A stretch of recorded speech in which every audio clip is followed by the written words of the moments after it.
8 정도. 괴로움을 없애는 8가지 바른 길. 공포에 쫓긴 사람들은 산과 숲속으로 들어가 동상과 나무와 사당에 제사하며 의지할 곳을 찾는다. 그러나 그곳은 안전하게 의지할 곳도 가장 좋은 곳도 아니다. 그런 곳을 찾은 후에도 온갖 고통에서 벗어날 수는 없다. 부처와 가르침과 승단에 의지할 곳을 찾은 사람은 다른 지혜를 가지고 4가지 거룩한 진리를 본다. 괴로움과 괴로움이 일어난 원인과 괴로움을 없애는 것과 괴로움을 없애는데 이르는 8가지 바른 길이 있다. 첫 번째 정견, 바른 견해이며 바른 세계관과 인생관을 가지는 지혜이다. 두 번째 정서예요. 몸과 말에 의한 행위를 하기 전 바른 의사와 결의를 가져라. 바르게 기억하고 바르게 생각하라. 세 번째 정어, 바른 말을 하라. 거짓말과 나쁜 말, 이간질하는 말과 속이는 말을 삼가고 남에게 유익한 말을 하라. 네 번째 정업, 바른 행동을 하라. 살생과 폭력을 떠나서 자비로 베풀어라. 성도덕을 지켜 풍속을 다스려라. 다섯 번째 정명, 바른 생활이다. 바른 직업 가지고 바르게 생활하는 것도 중요하지만 일상생활을 규칙적으로 하는 것도 중요하다. 수면과 식사, 업무와 휴식 등을 규칙적으로 행하여 건강과 안녕을 증진하라. 여섯 번째 정정진, 용기를 가지고 바르게 노력하는 것이다. 정진은 이상을 향하여 노력하는 것이며 이상이 있어 악을 줄이고 제거하도록 노력하라. 일곱 번째 정념, 바른 의식을 가지고 이상과 목적을 언제나 잊지 않아야 한다. 일상생활에서도 맑은 정신으로 세상을 살아가되 모든 것은 변하고 모든 것은 불완전하여 괴롭고 나라는 실체는 없으를 잊지 마라.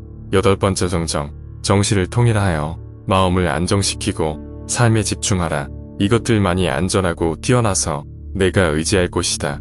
이런 의지할 곳을 얻은 후에야 모든 괴로움에서 벗어나리라. 생존은 어느 것이나 괴로움이었다. 집을 지으니여 이제 그대를 알게 되었다. 그대는 또다시 짐을 짓지 않으리. 기둥은 부러지고 석가래는 내려앉았다. 마음은 만물에서 떠나고 육체의 욕망은 말끔히 씻어버렸으니 젊었을 때 수행하지 않고 정신적인 재산을 모아두지 못한 사람은 복이 없는 목가에 늙은 백로처럼 쓸쓸히 죽어갈 것이다. 젊었을 때 수행하지 않고 정신적인 재산을 모아두지 못한 사람은 부러진 활처럼 쓰러져 누워 부질없이 지난 날을 탄식하리라. 자기를 사랑할 줄 안다면 자신을 잘 지켜야 한다. 지혜로운 사람은 밤 시간 중에서 한 번쯤은 깨어 있어야 한다. 먼저 자기 자신을 바로 갖추고 그런 다음에 남을 가르치라. 이와 같이 하는 지혜로운 이는 괴로워할 일이 없으리라. 지나간 일을 슬퍼하지 말고 미래의 일을 바라지 말라. 다만 현재에 충실해야 아름다움이 빛난다. 미래의 일을 바라고 과거의 일을 슬퍼하기 때문에 어리석은 사람은 다 싹 마른다. 마치 바람에 꺾인 갈대처럼 다른 일을 존중하고 스스로 겸손하며 만족할 줄 알고 은혜를 생각하며 시간이 있을 때면 가르침을 듣는 삶, 이것이 최상의 행복이다. 청정한 행을 닦아 불멸의 진리를 깨닫고 마침내 열반을 이룰 수 있으면 이것이 인간에게 최상의 행복이다. 태산 같은 자부심을 갖고 누운 풀처럼 자기를 낮추어라. 역경을 참아 이겨내고 형편이 잘 풀릴 때를 조심하라. 재물은 오물처럼 볼 줄도 알고 터지는 분노를 잘 다스릴 줄도 알라. 이것이 지혜로운 이의 삶이니라. 돌이킬 수 있는 것이라면 불행을 느낄 이유가 어디 있겠는가. 돌이키지 못할 것이라면 불행을 느낀들 무엇하겠는가. 과거의 일로 괴로워하지 말고 미래의 일로 두려워하지 말라. 오늘 지금 여기에서 최선을 다하라. 연꽃은 진흙 속에 살면서도 진흙에 더럽혀지지 않듯이 보살은 새 속에 살면서도 새 속 일에 때묻지 않는다. 사방에서 흐르는 여러 강물도 바다에 들어가면 모두 짠맛이 되듯이 여러가지 일을 통해 쌓은 보살의 선행도 중생의 깨달음에 배양하면 해탈의 맛이 된다.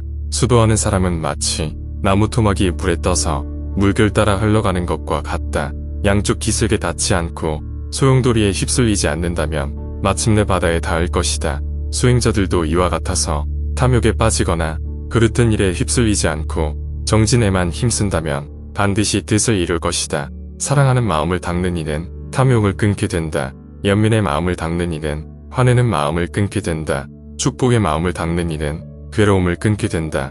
버리는 마음을 닦는 이는 탐욕과 화와 차별하는 마음을 끊게 된다. 이 4가지 한량없는 마음은 온갖 착한 일의 근본이 된다. 부지런히 노력하는 것은 깨달음의 경지다. 게으르고 나태한 것은 죽음의 길이다. 부지런히 노력하는 사람들은 영원하고 게으르고 나태한 사람들은 죽은 자와 같다. 부지런히 노력하는 것을 즐기며 게으르고 나태한 것을 두려워하는 수행자는 타락하는 일 없이 이미 열반 가까이에 있다. 욕설과 비방을 잘 참는 것은 지혜로움이니 높은 데 올라앉은 것과 같다.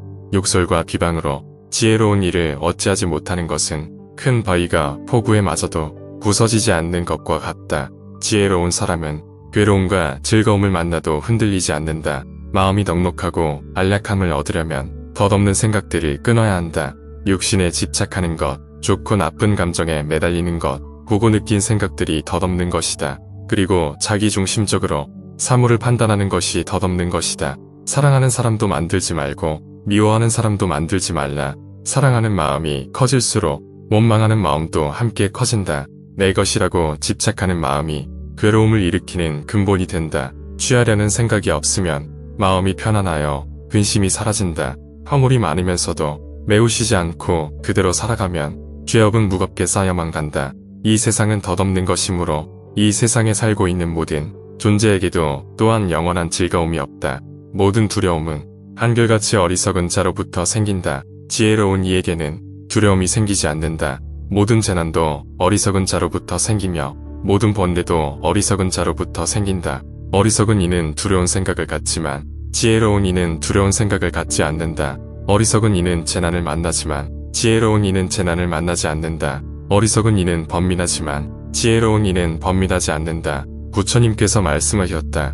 아무리 화려한 집에서 잘 먹고 산다고 해도 육신의 고통과 마음의 괴로움이 있다면 행복하게 산다고 할 수 없다. 하지만 나는 욕망과 분노와 어리석음을 일으키지 않은 사람이다. 그래서 내가 행복하게 산다고 말한 것이다. 정말로 행복하게 사는 사람은 일체의 얽매임에서 벗어나 마음의 고요함과 평안함을 누리는 사람이니라. 믿음을 가져라. 거센 파도를 건너가리다. 게으르지 말라. 파도치는 바다를 건너리다. 수행에 힘써라. 고통의 굴레를 벗으리라. 지혜로워라. 무후의 청정을 얻으리라. 인생은 늙고 병들어 죽게 마련인데도 대개 사람들은 그것을 꺼려한다. 나 역시 늙고 병들어 죽는 인생을 꺼려했으니 내가 그렇게 살았던 것은 꼴사나운 모습이었다. 그러나 허물이 있을 때 스스로 잘못된 줄 알고 악을 고쳐 선을 행하면 환자가 회복되어 가듯 죄업이 저절로 없어진다. 믿음은 험한 바다를 능히 건너가게 하니 믿음은 마음을 다스리는 뱃사공이다. 부지런히 노력하여 괴로움을 없애고 지혜로써 희안에 도달하라. 믿음과 실천이 있는 사람은 모든 굴레에서 벗어난다. 마음은 그 자신의 습관에서 나오는 생각들에 굴복한다. 이렇게 마음은 즐거움, 괴로움에 의해 끝없이 동요한다. 우리가 방황하는 이 마음의 움직임을 관찰하면 행복할 때는 우쭐하고 바라는 바가 더 많아지며 괴로울 때는 용기를 잃고 행복해지고자 한다. 결코 지속적인 행복의 길을 택하지는 못한다. 마음 고통 속을 끝없이 헤매는구나. 헛기비 같은 세상에 행복과 불행은 꿈 같고 신기로 같으니 그런 것들이 저절로 사라지게 두면서 실체에 대한 견고한 믿음의 사슬을 가차없이 잘라라. 본래 텅 비고 순수한 이 본성은 그렇다 하여 허무는 아니다. 왜냐하면 스스로 밝고 의식과 연민의 원천이기 때문이다. 스스로 생겨난 각성된 의식은 본래부터 순수하다. 가지도 않고 오지도 않으며 더할 것도 뺄 것도 전혀 없다. 그 안에서 일어나는 모든 것을 물에 비친 달 그림자와 같은 본성을 지닌 것으로 보고 그대로 두라. 생각의 정수를 살펴보라. 역경의 본질을 살펴보라. 그리고 그런 것들을 계속 무한히 큰 바다에 합쳐지는 물결처럼 보라.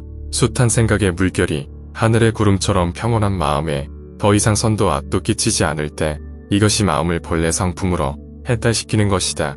우리가 마음이라고 부르는 것은 매우 신기한 하나의 현상이다. 마음은 때로는 딱딱하고 어떤 변화도 못마땅해 한다. 이와 동시에 우리가 마음을 변화시키려는 노력을 꾸준히 기울이고 깊은 성찰을 통해 변화가 가능하며 꼭 필요한 것임을 확신한다면 매우 부드러워질 수 있다. 모든 종류의 괴로움은 근본적인 집착에서 온다. 이런 이치를 모르는 사람은 집착하게 되고 어리석은 자는 계속해서 괴로움을 겪게 된다.